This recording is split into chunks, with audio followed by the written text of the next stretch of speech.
mais j'ai finalement échoué lamentablement à ma mission, un minou pour une mandoline.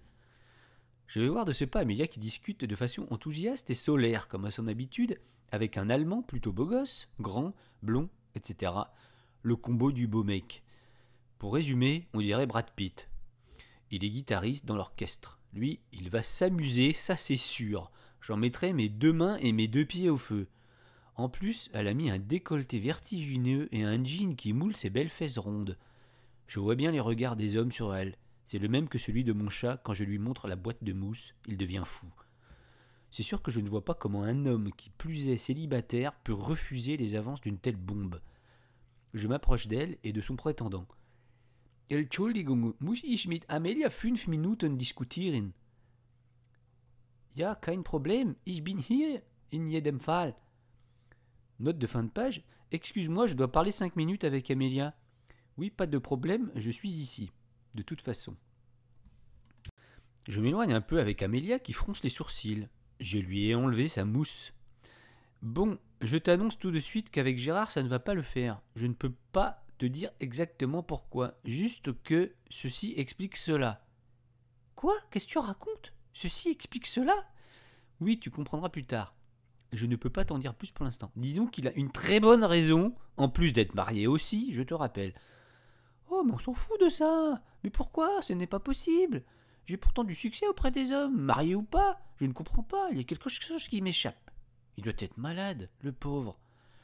Elle lève les yeux en prenant une attitude pensive, cherchant à comprendre. Non, il n'est pas malade, il n'est pas intéressé, c'est tout. Tu ne peux pas avoir tous les hommes non plus, Amélia. Et ce n'est pas comme si tu avais du mal à en trouver.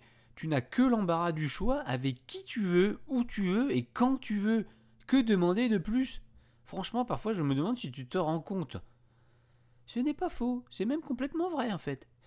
Mais comme tu dis, c'est vraiment beaucoup trop facile pour moi habituellement. Je voulais un peu de challenge vu qu'il m'échappait. D'ailleurs, pour me rattraper, je pense que je vais bien profiter d'Ulrich pendant la semaine.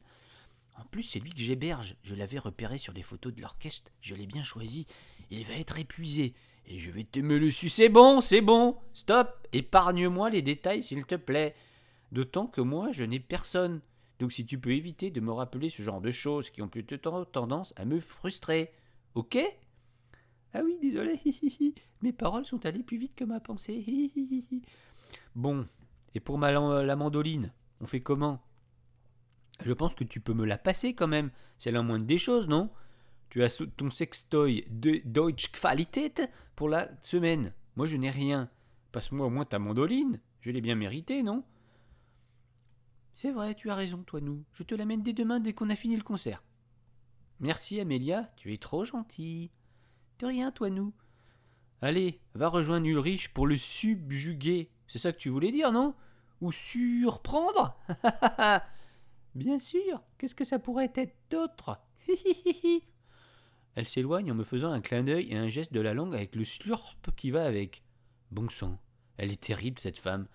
C'est une chaudière ambulante que Ulrich va se faire un plaisir de démonter.